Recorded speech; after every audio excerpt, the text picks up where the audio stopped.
নমস্কার বন্ধুরা, কেমন আছেন সবাই? এসো লিখি পড়ি চ্যানেলের পক্ষ থেকে আপনাদের প্রত্যেককে জানাই অনেক অনেক অনেক ধন্যবাদ আমার ভিডিওগুলি দেখার জন্য এবং আমার ভিডিওগুলিকে, আমার চ্যানেলটাকে এতটা সাপোর্ট দেওয়ার জন্য।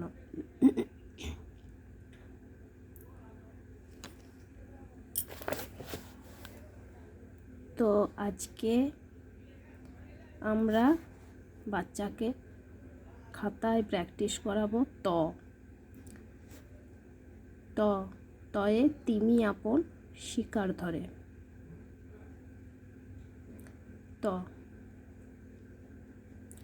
তো প্রথমে এরকম একটু বড় জায়গার মধ্যে বিন্দুগুলো আঁকবো, যেটাকে ওরা টাচ করে করে তটা লিখবে।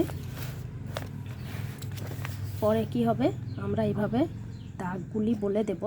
এক লাইন গ্যাপে গ্যাপে আমরা লিখি, এটা গ্যাপ থাকবে, এই লাইনে লিখবো, এই লাইন গ্যাপ, এর পরের লাইনে লেখা হবে।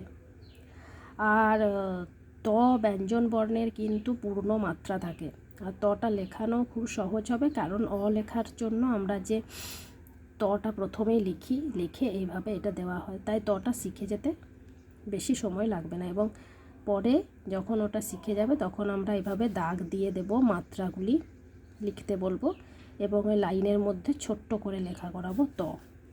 তয়ে তিমি আপন শিকার ধরে।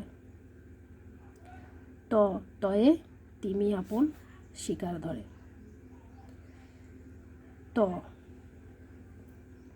সুন্দর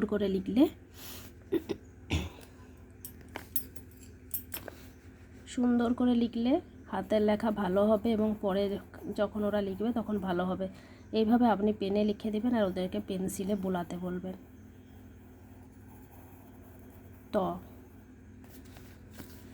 তয়ে তিমি আপন শিকার ধরে। মাত্রার ব্যাপারে বলে দিবেন যে এটা মাত্রা, পূর্ণ মাত্রা থাকে, মাত্রা দিয়ে এটা হয়। ওরা খুব সুন্দরভাবে লিখতে পারবে না, আস্তে আস্তে করে শিখবে এইভাবে। তো ভিডিওটি এই পর্যন্তই।